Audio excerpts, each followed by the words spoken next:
आज जो हम टॉपिक यहाँ पर टच करने वाले हैं वो आज तक मैंने जितने भी सेशंस करे हैं उन सब में से सबसे इम्पॉर्टेंट टॉपिक है, वो है how to choose your career. कि जो पेरेंट्स हमसे एक्सपेक्ट करते हैं कुछ हद तक वो एक्सपेक्टेशंस भी पूरी हो जाए और जो हम करना चाहते हैं वो भी हम कर सकें और आगे फाइनेंशियली ग्रो करने की जो पॉसिबिलिटीज़ हैं वो इनफाइनाइट हो। इससे पहले कि मैं आप लोगों को बताऊं कि ये चीज़ कैसे होगी या हमको क्या करना है, इसके लिए मैं आप लोगों से जानना चाहूँगा आप लोग अपना करियर कैसे चूज़ करते हैं? सर हम करियर चूज करते हैं जो हमारे पेरेंट्स आपस में सोचते हैं, जो बनना चाहते हैं वो सोचते हैं कि इसमें हमारा चिल्ड्रन फाइनेंशियली सही सक्सेसफुल हो सकता है और हो सकता है वो हमारे दिमाग में पहले से बचपन से सेट कर देते हैं कि आपको ये बनना है। और हम छोटे होते हैं तो हम सोचते हैं कि यही हमारे लिए अच्छा ऑप्शन होगा, इसमें सक्सेसफुल हो सकते हैं। फिर वो बच्चे वही करने लग जाते हैं और फिर ये 90% बच्चे इससे चुनते हैं। मोस्टली क्या होता है कि फ्रेंड सर्कल के दबाव में आकर लोग भेड़ चाल में आकर कर लेते हैं, फ्रेंड ये करना तो हम भी ये करते हैं। सर बेसिकली जो होता है वो पेरेंट्स हमारे बोलते हैं कि 2 साल पहले उसने वो करा था, आज वो सक्सेस है। वो जो है तेरे बड़े भैया जो हैं वो आज यूएस में बैठे हैं, ये जॉब कर रहे हैं। तो बेसिकली ये कहते हैं कि तू भी ये कर ले, तू भी उसकी तरह स्टैंड हो जा। कोई इंटरेस्ट के बारे में बात नहीं करता कि हमारा इंटरेस्ट किसमें है किसमें नहीं है। सर वो पेरेंट्स जब हमसे पूछते हैं कि आप ये नहीं करना वो नहीं करना तो बताओ क्या करना है, तो सर कई बार ये भी होता है कि हमारे पास ये जवाब नहीं होता, हम क्या करें, हमें यही नहीं पता होता।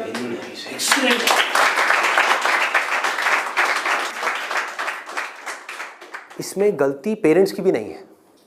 जैसे मैं आपको बोलता हूँ कॉमर्स, कुछ लिमिटेड ऑप्शंस माइंड में आते हैं। क्या आते हैं?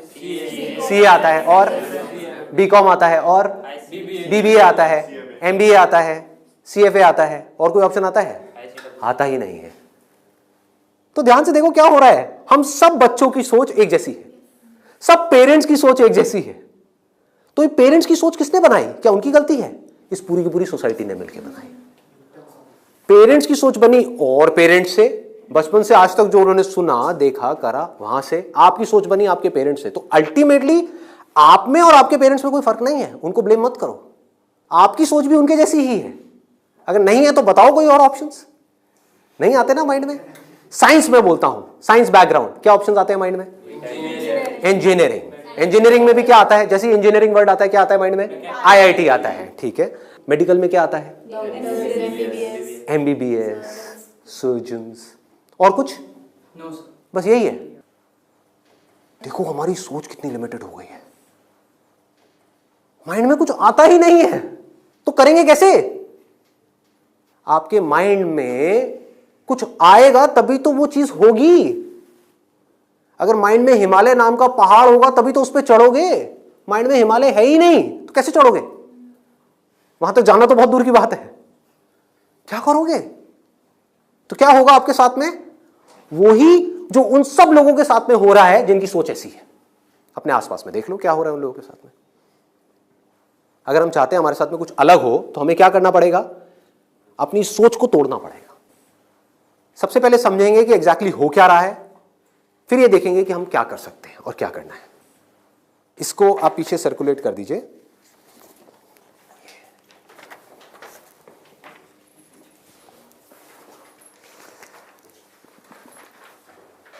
इसमें लिखा है how to choose a career. अच्छा, पढ़ाई में हमको आगे बढ़ने के लिए मान लो जैसे मैंने बोला साइंस बैकग्राउंड, तो माइंड में क्या आया? इंजीनियरिंग आया, इंजीनियरिंग से आईआईटी आया, आईआईटी से कोटा आया, या और ये जो तैयारी वाले इंस्टीट्यूट्स हैं वो आए, वहां पर जाओ, जा करके तैयारी करो, यही सब होता है। तो अब अगर आपको इस रास्ते पे सक्सेसफुल होना है कि मतलब आपको आईआईटी में पहुंचना है, आईआईएम्स में पहुंचना है, मेडिकल में टॉप कॉलेज में पहुंचना है, तो क्या चाहिए? हार्डवर्क से काम हो जाएगा। आराम से सोचो, आराम से सोचो। ये जो सोच है ना हमारी वो बड़ी खतरनाक बनी हुई है। उसी सोच पे क्वेश्चन मार्क लगाना है। हार्डवर्क सबसे ज्यादा कौन करता है? एक रिक्शे वाला, लेबरर सक्सेसफुल हो जाता है वो। ऐसे बच्चे देखे हैं जो बहुत हार्डवर्क करते हैं और तब भी नहीं हो पाता उनका, और ऐसे बच्चे हैं जो इतना हार्डवर्क नहीं करते हैं, अपनी लाइफ में एक बैलेंस बनाते हैं, मतलब घूमते फिरते भी हैं, मजे भी करते हैं, साथ साथ में पढ़ाई भी करते हैं और वो टॉप कर जाते हैं। तो इसका मतलब क्या है? हार्डवर्क पे क्वेश्चन मार्क लगाओ। हार्डवर्क इंपॉर्टेंट है, लेकिन हार्डवर्क भी अगर सही डायरेक्शन में ना किया जाए तो बकवास है। समझ रहे हो? सक्सेस यहां है, आप वहां भाग रहे हो पूरी जान लगा करके पागलों की तरह, कभी सक्सेसफुल हो सकते हो? हार्डवर्क तो कर रहे हो, क्यों नहीं हो सकते? डायरेक्शन ही गलत है। सबसे पहले क्या चाहिए? एक सही डायरेक्शन चाहिए, सबसे पहले, मोस्ट इंपॉर्टेंट। मतलब कि जिस डायरेक्शन में हम भाग रहे हैं, पहले हमको उसको समझना है कि हम सही डायरेक्शन में भी भाग रहे हैं या इसलिए भाग रहे हैं क्योंकि सब भाग रहे हैं। या ये कहो, हो सकता है ये जो सब भाग रहे हैं उसमें से कुछ लोगों के लिए वो डायरेक्शन सही हो, हमारे लिए गलत हो। समझ पा रहे हो? पता कैसे चलेगा कि कैसे पता लगेगा? एक्सीलेंट। देखो क्या है, सिर्फ दो पैरामीटर्स हैं जिसके ऊपर हमको दिमाग लगाना है। एक है कंपटीशन, एक है कंसंट्रेशन पावर। जहां पर भी कंपटीशन ज्यादा है, मतलब क्या है कि वहां पर लाखों बच्चे ट्राई कर रहे हैं, होना कितनों का है? 1%, 2%, 3%। रियलिटी है। मैं कुछ भी हाइपोथेटिकल बात नहीं करूंगा। क्या ये जो लाखों बच्चे ट्राई करते हैं, कोई भी ये सोच करके ट्राई करता है, लाखों रुपए जा करके कोचिंग इंस्टीट्यूट में स्पेंड करता है कि मेरा नहीं होगा? देखो कितना मजेदार है। मतलब लाखों को यह लग रहा है कि हमारा हो जाएगा। तो अब सबसे पहला यहां पर जो क्वेश्चन पूछना है, जो ना अभी पेरेंट्स पूछ रहे हैं ना बच्चे खुद पूछ रहे हैं, वो अपने आप से पूछना है। वो ये कि मेरी कंसंट्रेशन पावर्स कैसी है। सिंपल है ना? इसमें कोई कॉम्प्लिकेटेड है? कि अगर आपको इन कॉम्पिटिटिव एग्जाम्स में कॉम्पीट करना है, दिन में 10-10 घंटे पढ़ना है, 15-15 घंटे पढ़ना है, उससे भी काम नहीं होने वाला, क्योंकि बहुत लोग पढ़ते हैं फिर भी नहीं कर पाते। तो इसका मतलब क्या है? आपको अपने आप से सच बोलना होगा। अब ये बड़ा टेढ़ा काम है, क्योंकि दुनिया में हमारी आदत क्या पड़ी हुई है? झूठ बोलने की। हाँ, किसी से भी जाकर के पूछो, हाँ भाई तेरे में पोटेंशियल है, कर लेगा आईटी? हाँ हाँ मैं तो कर लूंगा, मैं तो कर लूंगा। फिर हुआ क्यों नहीं? हुआ क्यों नहीं? अरे वो लक साथ नहीं हो पाया, कोई वजह होगी, नहीं हो पाया। मतलब क्या था? डायरेक्शन ही गलत थी, स्टार्टिंग ही गलत हो गई। अब आप कैसे ये डिसाइड करोगे कि आपकी कंसंट्रेशन पावर स्ट्रांग है या नहीं है? माइंड की थोड़ा सा डेप्थ में जाते हैं। कैसे डिसाइड करोगे? जब भी आप किसी कॉम्पिटिटिव एग्जाम में कॉम्पीट कर रहे हो, तो आपको ये देखना होगा आपके कॉम्पिटिटर्स कौन है। फॉर एग्जाम्पल, आप एक रेस में भाग रहे हो, आपके साथ में कोई एथलीट है जिसने 10 साल प्रैक्टिस करी है रेस में भागने की। आप कभी नहीं भागे, धीरे धीरे जॉगिंग करी है, लेकिन रेस में कभी तेज नहीं भागे। जीत पाओगे उससे? करो हार्डवर्क। वो 10 साल से भाग रहा है और वो रुकने वाला नहीं है, उसके पास में पूरा का पूरा एक मोमेंटम है। वो अगले 2 साल तक भी ऐसे ही भागने वाला जैसे वो 10 साल से भागता आया है। आप अभी भागना शुरू कर रहे हो। तो पहले अपनी कंसंट्रेशन पावर्स को कंपेयर करना है किसी और के साथ। That is going to be a realistic solution. एक है थियोरेटिकल सोल्यूशन। थियोरेटिकल क्या है? माँ बाप कह रहे हैं बच्चों को भागो, बच्चे भी अंदर से कह रहे हैं भागो। यही हो रहा है, करेंगे करेंगे करेंगे करेंगे करेंगे, चार्ज अप हुए पड़े पागलों की तरह। इनको ये नहीं समझ पा रहा कि मेरे अंदर वो स्ट्रेंथ है भी या नहीं है। बहुत बारीक बात है, अगर इसको हमको समझ आए तो। एक बॉक्सिंग रिंग में आप हो, ठीक है, तो सामने देखो कि जो बॉक्सर है वो है कौन जिससे आप लड़ने के लिए जा रहे हो। इसी को तो कंपटीशन बोलते हैं। तो अगर उस कंपटीशन को आपको जीतना है, और जीतना ही है, हारना किसको है? किसको अपने माँ बाप के पैसे डुबोने हैं? किसको अपनी लाइफ खराब करनी है? जीतना ही है। तो जीतने का क्या तरीका है? पहले अपने कॉम्पिटिटर्स की स्ट्रेंथ को समझ जाओ। समझ लो कि आप कॉम्पीट कर किसके साथ में रहे हो। वो कैसे समझोगे? रियलिस्टिकली अपने आप से पूछो, अपने स्कूल के बैकग्राउंड के बेस पे या जो भी आज तक आपने किया है उसके बेस पे। कुछ बच्चे होते हैं जिनको एक चैप्टर है, मान लो एक बुक में, उसको पूरा याद करने में या समझने में 1 घंटा लगता है। आपको कितनी देर लगती है? 5 घंटे, 6 घंटे, 10 घंटे या आधा घंटा? ये पूछो अपने आप से। Then you will be able to जज your strength in comparison to your competitors. ये जो 13 लाख बच्चे हैं, इसमें से 10% बच्चे ऐसे हैं जिनकी कॉन्सेंट्रेशन पावर्स एक्स्ट्रा ऑर्डिनरी है। उनसे अगर आप कॉम्पीट कर रहे हो तो एटलीस्ट आपकी कॉन्सेंट्रेशन पावर्स एक्स्ट्रा ऑर्डिनरी होनी ही चाहिए। और कॉन्सेंट्रेशन पावर एक दिन में एक्स्ट्रा ऑर्डिनरी नहीं होती है, ये प्रैक्टिस है। मतलब उन्होंने कई सालों तक इसकी प्रैक्टिस करी है, तब जाके उनकी कॉन्सेंट्रेशन पावर एक लेवल तक पहुंची है। तो आप अपने आप से ईमानदारी से सवाल पूछो तो सही कि आपकी कॉन्सेंट्रेशन पावर है कैसी। अगर एक्स्ट्रा ऑर्डिनरी है और आप ऐसे कंपटीशन में जा रहे हो जहां पे कंपटीशन बहुत हाई है, तो आपके सक्सेसफुल होने के क्या चांसेस हैं? क्या 100% है? पूछो अपने आप से, दिमाग को खोलो। दिमाग बंद हुआ पड़ा है लोगों का। आईआईटी में लोग कहाँ से आते हैं? सिर्फ दिल्ली से आते हैं, सिर्फ बॉम्बे से आते हैं? कहाँ से आते हैं? ऑल ओवर इंडिया से। मान लो 1 लाख बच्चे ऐसे हैं इंडिया में अलग अलग स्कूल्स में जो अपनी अपनी क्लास में टॉपर हैं। उनको क्या लग रहा है कि मेरी स्ट्रेंथ बहुत तगड़ी है, ये बात हो रही है टॉपर्स की। लेकिन जब वो जाएंगे कॉम्पीट करने तो और भी ऐसे टॉपर्स आए होंगे जो उनसे भी आगे होंगे। आप समझ गए? तो यहां पे आपने क्या किया? एक बहुत बड़ा काम कर दिया, अपने आप से सच बोल दिया, और यही सच जा करके अपने घर वालों को बोल दिया। इससे क्या होगा? आप एक ऐसे कंपटीशन से बच सकते हो जहां पर आपके हारने के चांसेस बहुत ज्यादा है, क्योंकि एक्चुअल में कंपटीशन है किसके बीच में? देखो, उन लोगों के बीच में जिसमें पोटेंशियल है। एक रेस हो रही है ओलंपिक्स में, वो किसके लिए है? जिसने बहुत प्रैक्टिस करी है, जिसके अंदर पोटेंशियल है, स्टैमिना है, फोकस करने की पावर्स है, डिस्ट्रैक्शन से वो अपने माइंड को हटा सकता है, उसके लिए है ना। सबके लिए तो नहीं है। अगर सबको भगा दिया जाए उस रेस में तो क्या होगा? क्योंकि उसमें जीतने के बाद गोल्ड मेडल मिलता है, अखबार में फोटो आती है। अखबार में फोटो आती है ना, इन कोचिंग इंस्टीट्यूट्स की फोटो आती है, नाम लिखे होते हैं, ऑल इंडिया रैंक ये है, ये है, ये है। उसको देख करके क्या होता है माँ बाप की हालत? उनको उसकी फोटो नहीं दिख रही होती, अपने बच्चे की फोटो दिख रही होती है।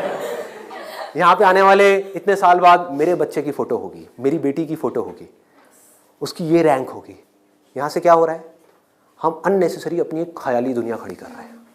पेरेंट्स ने अपने दिमाग में एक ख्याल बना लिया। अब यहाँ तक प्रॉब्लम नहीं है, उन्होंने वही किया जो होना था, सबके साथ होता है, कौन नहीं चाहेगा? गड़बड़ कहाँ हुई? आप भी इस खेल को नहीं समझ पाए, आप समझ ही नहीं पाए हो क्या रहा है। ये जो कोचिंग इंडस्ट्री है आज की डेट में 1.5 लाख करोड़ की इंडस्ट्री है। ये पैसा कहाँ से आ रहा है? हम सब से आ रहा है, हमारी जेब से आ रहा है। तो अगर इस खेल को हम समझ जाएं, हमारे पेरेंट्स नहीं भी समझ पा रहे क्योंकि वो तो सपने देखेंगे ही, और हम जाकर के बोले ये सपना आप अभी रोक दो, इस पे लगाम लगाओ, देखो पहले कि आपका बच्चा कहाँ स्टैंड करता है।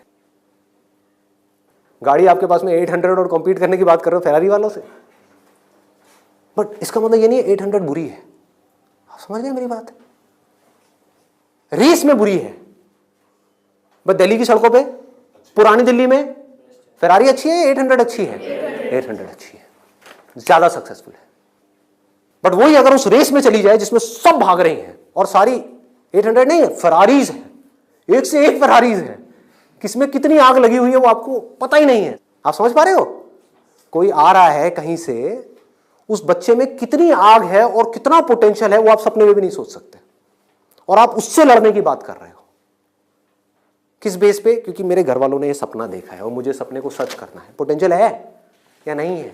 पूछो अपने आप से, तो आपको क्लियर कट जवाब मिलेगा। क्लियर कट 10% लोग ऐसे होते हैं जिनमें एक्चुअल में पोटेंशियल है इन एग्जाम्स में कॉम्पीट करने का। तो if you are there in that top 10% category, तो अब आपका हार्डवर्क यहां पे काम आने वाला है। Depending upon your hard work, बशर्ते आपके अंदर पोटेंशियल हो। फॉर एग्जाम्पल फेरारीज की रेस हो रही है, उसमें आपने पूरी जान लगा दी, एक सेकंड के लिए भी डिस्ट्रैक्ट नहीं हुए। ठीक है, डिस्ट्रैक्ट होने में 1 सेकंड लगता है। डिस्ट्रैक्शंस वाला मेरा सेशन है पावर ऑफ फोकस, वो देखा होगा आप लोगों ने। बहुत तरह की डिस्ट्रैक्शंस हैं। मान लो आप हो तो फेरारी, लेकिन डिस्ट्रैक्ट हो गए, रुक गए, रेस यहां हो रही है, आप यहां चले गए, आउट है कि नहीं? तो आपको पूरी तरह से फोकस्ड रहना पड़ेगा, हार्डवर्क करना होगा, डेडिकेशन चाहिए, डिजायर चाहिए, सब कुछ चाहिए। लेकिन सबसे पहले क्या चाहिए? इंजन में दम होना चाहिए, अंदर वो पोटेंशियल होना चाहिए, एक्स्ट्रा ऑर्डिनरी कॉन्सेंट्रेशन पावर्स होनी चाहिए। ये बात हमको समझ क्यों नहीं आ रही है? अब क्यों चाहिए कॉन्सेंट्रेशन पावर्स? कभी सोचा है? 2 तरह के काम है इस दुनिया में, एक वो जिसमें हमारा इंटरेस्ट है, दूसरा वो जिसमें इंटरेस्ट नहीं है। जहां इंटरेस्ट नहीं है वहां पर कॉन्सेंट्रेशन पावर्स का स्ट्रांग होना बहुत जरूरी है, जहां है वहां पर नहीं है, क्योंकि वहां तो ध्यान लग जाता है। वीडियो गेम खेलने के लिए कॉन्सेंट्रेशन पावर चाहिए क्या? क्यों? क्यों? इंटरेस्ट है तो वहां पर कॉन्सेंट्रेशन हो जाता है, खेलने में कॉन्सेंट्रेशन हो जाता है, और बहुत सारी चीजों में कॉन्सेंट्रेशन हो जाता है। पढ़ाई में हमें कॉन्सेंट्रेट करना पड़ता है, और चाहिए ही चाहिए, क्योंकि पढ़ाई में 99.99% लोगों का इंटरेस्ट नहीं होता। तो कैसे पढ़ाई में क्रैक कर पाएंगे? तब जब अपने ध्यान को ऐसी जगह पे रोकना आता हो जहां पे हमारा इंटरेस्ट नहीं है। और ऐसी स्ट्रेंथ कितने लोगों में होती है? सच सच बताना आज, मतलब ईमानदारी से, आप में से कितने हैं यहां पर जो आप क्लेम कर सकते हो कि मेरी जो कॉन्सेंट्रेशन पावर्स हैं वो एक्स्ट्रा ऑर्डिनरी है? ऑनेस्टली आपकी है, let's give a big hand for him. हम सब में से सिर्फ एक की, और ट्राई कौन करते हैं? सब करते हैं। मेजॉरिटी ऑफ पीपल, सब तो नहीं कह सकते, मेजॉरिटी ऑफ पीपल करते हैं। है ना खतरनाक खेल। और एक बहुत बड़ी चीज हुई है अभी यहां पर, आप में से सिर्फ एक ने अपना हाथ उठाया, बाकियों ने नहीं उठाया। इसका मतलब आपने क्या किया? सच बोल दिया, एक्सेप्ट कर लिया। अगर अपने घर पे भी एक्सेप्ट कर लो तो क्या होगा? खेल शुरू होने से पहले ही खत्म हो जाएगा। अगर ये मेजॉरिटी ऑफ बच्चों को समझ आ जाए, इंडिया में लाखों बच्चे मेरी वीडियोस देखते हैं, उनको ये समझ आ जाए और वो अपने आप से सच बोल दें, अपना हाथ ऊपर ना करें, अपने घर पे जाकर के बोल दें मेरी कंसंट्रेशन पावर एक्स्ट्रा ऑर्डिनरी नहीं है। हाँ, मेरी क्लास में कुछ 4 बच्चे हैं, उनकी है, वो भी कॉम्पीट करने जा रहे हैं, उनको करने दो। मुझे नहीं लगता कि मैं जीत पाऊंगा इस खेल में। हाँ, कुछ और ऐसे खेल हैं जहां पर मैं फाड़ दूंगा। तो क्या होगा? अब क्या आपके पेरेंट्स भेजेंगे आपको? पहले ही बोल दो, आपने भेजना है भेज दो, लेकिन आपका पैसा डूबेगा।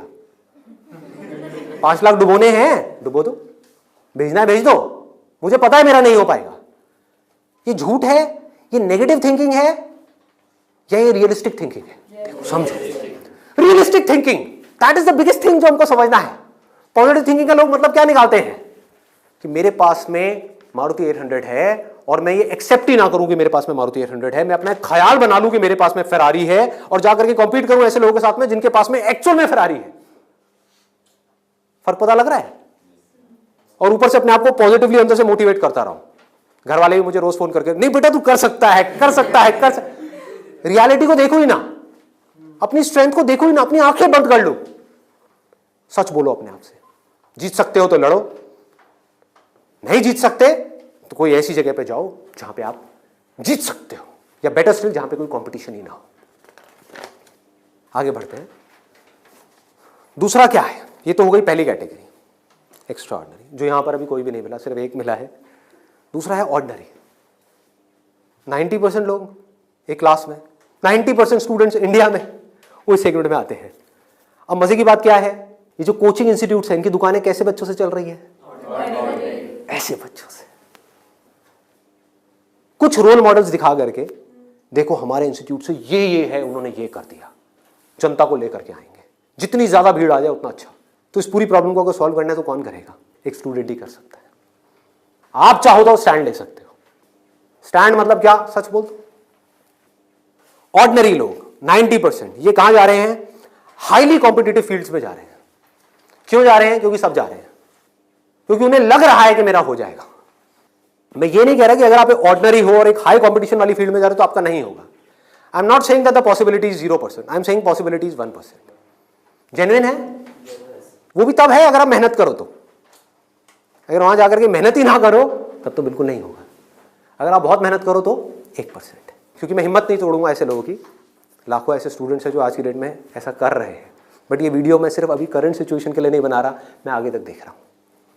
आने वाले 20 साल, 50 साल, 100 साल आगे तक देख करके चल रहा हूँ कि इंडिया की प्रॉब्लम्स का अगर हमको सोल्यूशन निकालना है, अनएम्प्लॉयमेंट का सोल्यूशन निकालना है, डिप्रेशन का सोल्यूशन निकालना है, तो वो सोल्यूशन क्या है? मेरी सोच वहां पर चल रही है। इसकी वजह से होगा क्या? अभी जो ऑलरेडी ऐसे ऑर्डिनरी स्टूडेंट्स हैं और वो ऐसी जगह पे चले गए हैं, तो उनकी हिम्मत टूट जाएगी इस वीडियो को देख करके। तो मैं उनको क्या कहूँगा? उम्मीद है, लगा दो जान। बस साथ में क्या कहूँगा उन पेरेंट्स को जो अब ऐसा गेम खेलने वाले हैं, उन स्टूडेंट्स को क्या कहूँगा? मोस्ट इंपॉर्टेंट जो मुझे देख रहे हैं, बड़ा सिंपल है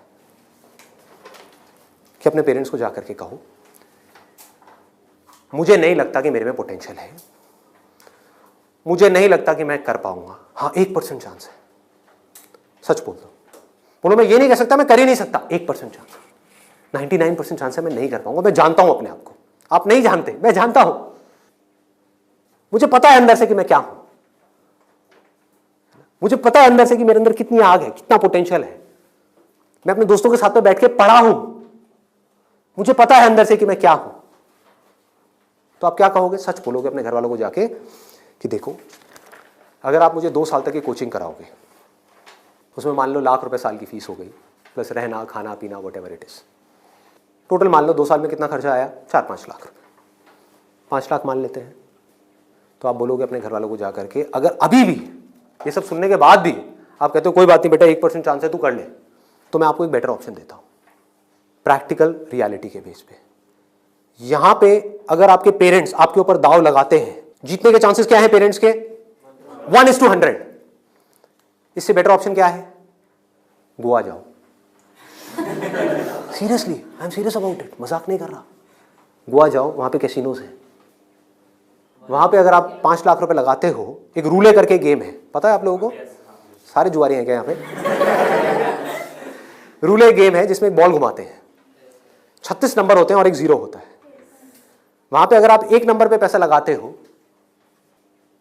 और वो नंबर आ जाता है तो 1 रुपए आपका बन जाता है 36 रुपए। जीतने की प्रोबेबिलिटी क्या है? 1:37। यहां पर क्या है? 1:100। वहां पर क्या है? 1:37, मतलब इससे डबल से भी ज्यादा है। तो अपने पेरेंट्स को सजेशन दो कि जुआ खेलना ही है तो ये बेटर ऑप्शन है, खेलते हैं ना, मेरी जिंदगी क्यों दांव पे लगा रहे हो, मुझे तो बचने दो। अरे खेलना है तो मिलके खेलते हैं, जाओ अपने पेरेंट्स के साथ में, उनको गोवा लेकर के जाओ, अपनी पार्टी करना, और एक दिन जाना ले आकर के 5 लाख रुपए एक टेबल पे रख देना। अगर वो नंबर आ गया तो कोई भी नंबर चूज कर लो, आपके पेरेंट्स चाहते हैं आप नंबर 1 पे आओ, ऑल ओवर इंडिया में आपकी नंबर 1 रैंक आए, तो 1 नंबर पे पैसा लगाओ जुए में। वहां भी 1 नंबर पे पैसा लगा रहे हैं, यहां भी 1 नंबर पे पैसा लगाओ। अगर वो 1 नंबर आ गया तो कितना मिलेगा 5 लाख का? 1,80,00,000। 1,80,00,000 उसको उठा करके बैंक में एफडी कराओ, कितना इंटरेस्ट आएगा? 12%। तो अब टाइम गया। आप मान लो टैक्स वैक्स काट के 7-8% भी आ गया आपके हाथ में, महीने का 1,00,000 रुपए, साल का 12 लाख रुपए। सोचो क्या ये प्रैक्टिकल है या नहीं है? जो बात मैंने बोली है थियोरेटिकल है, प्रैक्टिकल है? वहां भी जुआ है, यहां भी जुआ है। आप भी बोल रहे हो हाँ शायद मेरा हो जाएगा, पेरेंट्स भी कह रहे हैं हाँ शायद इसका हो जाएगा। प्रोबेबिलिटी हमारे सामने है, आपके होने की जो प्रोबेबिलिटी है वो हमारे सामने है। हाँ अगर आप एक्स्ट्राऑर्डिनरी में हो तो बात अलग है, मैं उसकी बात नहीं कर रहा। वहां पर आ गई 10% से 100%, तो वहां पर जुए का कोई कंपैरिजन नहीं है, ठीक है ना। बट अगर आप ऑर्डिनरी में हो और वहां पर जाकर के आप कॉम्पीट कर रहे हो, इससे बेटर ऑप्शन है जुआ। अगर घर वाले कहेंगे पैसा डूब गया तो जुए में, तो बोलो वो तो यहां भी डूब रहा है। हाँ? यहां भी तो डूब रहा है। फर्क क्या है?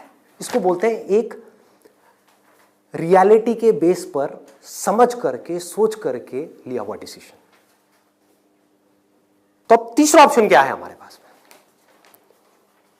कोई ऐसा करियर चूज करो, देखो कितना मजेदार है, जहां पे आपको कंसंट्रेशन पावर की जरूरत ही ना हो, नॉट रिक्वायर्ड।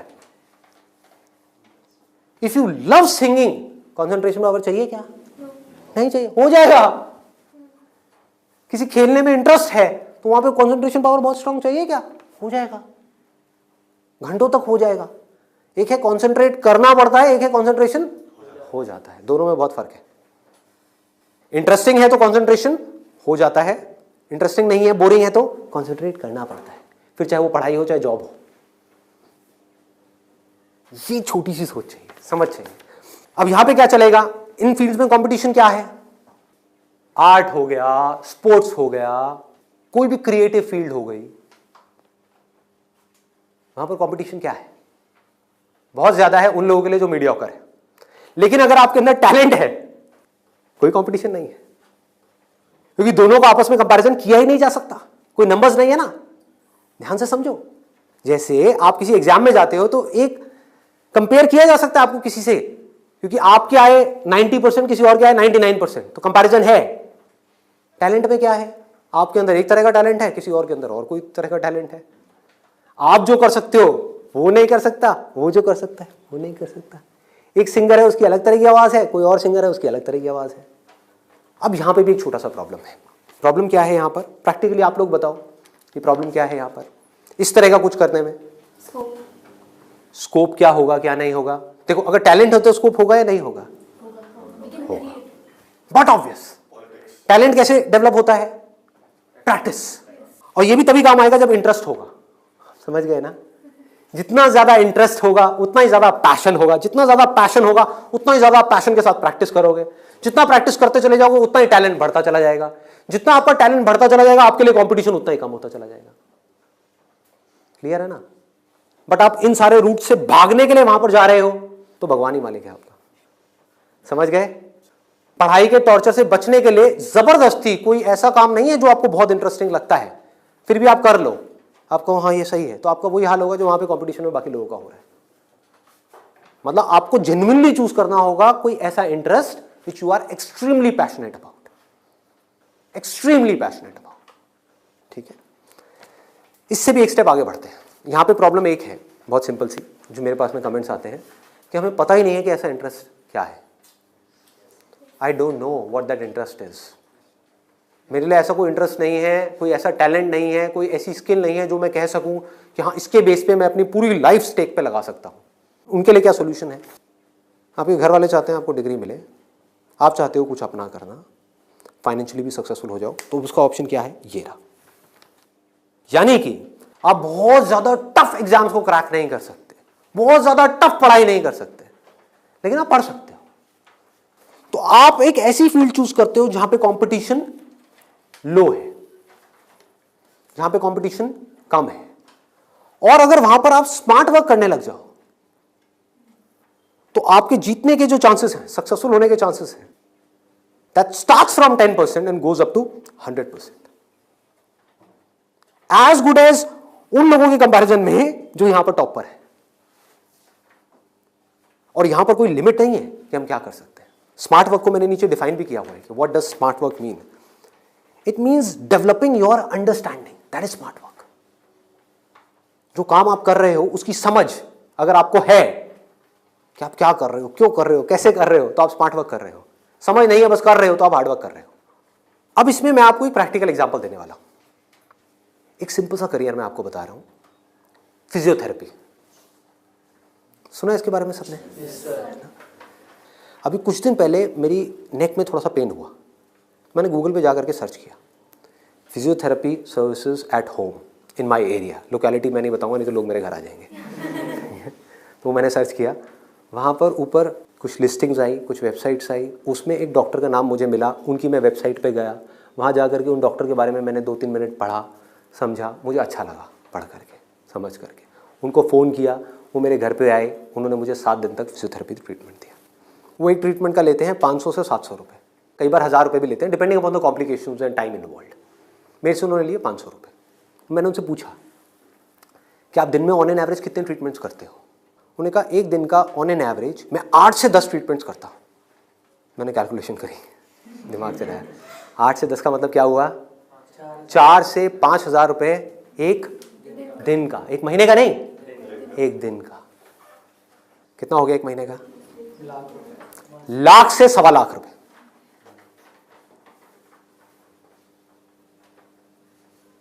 अभी उनको 4 साल हुए अपनी फिजियोथेरेपी करे हुए, ये नहीं है कि 40 साल हो गए, 4 साल। समझ रहे हो क्या किया उन्होंने, कैसे किया उन्होंने? वो सब आ जाता है स्मार्ट वर्क के अंदर। उन्होंने हार्ड वर्क नहीं किया, स्मार्ट वर्क किया। ज्यादातर लोग क्या करते हैं, एक हाईली कॉम्पिटिटिव फील्ड के अंदर जाकर के कॉम्पीट करते हैं, वहां होता है नहीं, जाकर के किसी लोकल कॉलेज में फंस जाते हैं, वहां से निकल करके जॉब के लिए धक्के खाते हैं। इसके आगे सोच बढ़ ही नहीं पाती है।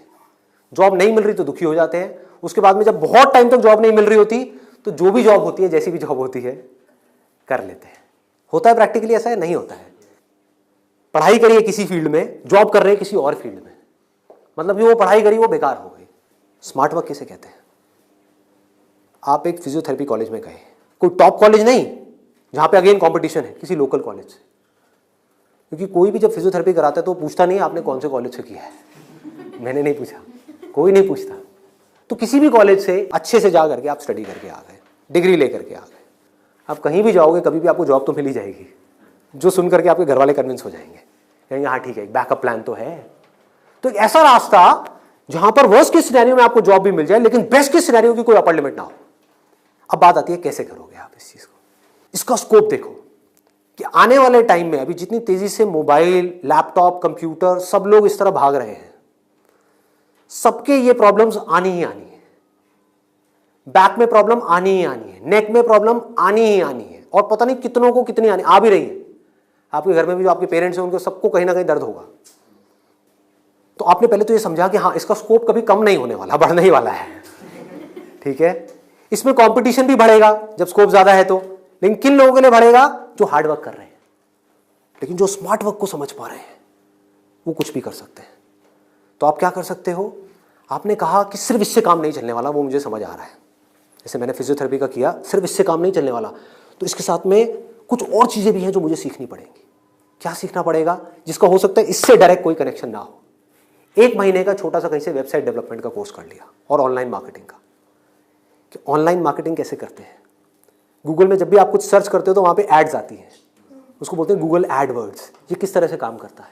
आपने कहा ऑनलाइन मार्केटिंग मैंने सीख ली, उसके अलावा मुझे अपनी कम्युनिकेशन स्किल्स पे काम करना होगा, क्योंकि अगर मैं कहीं जा रहा हूं, किसी से बात कर रहा हूं और मैं बेवकूफ लग रहा हूं बात करने में, तो कोई मुझे दोबारा क्यों बुलाएगा? तो आपने क्या किया? कम्युनिकेशन स्किल्स का एक कोर्स किया 1 महीने का, उसके अलावा इंग्लिश स्पीकिंग का एक कोर्स किया 6 महीने का या 1 साल का। इस सबसे हो क्या रहा है? आप एज एन इंडिविजुअल बेटर बनते चले जा रहे हो। उसके बाद में धीरे धीरे आप अपनी एक क्लाइंटेल बनाओगे।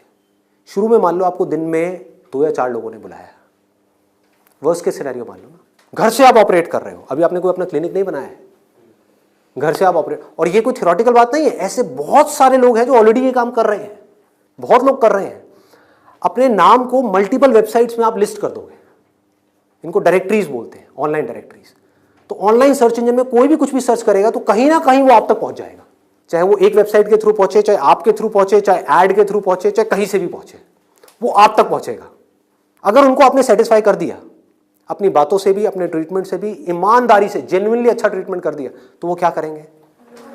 लोकेलिटी में रिकमेंड करेंगे, अपने फ्रेंड सर्कल में करेंगे, अपने रिलेटिव्स में करेंगे। तो धीरे धीरे क्या होगा?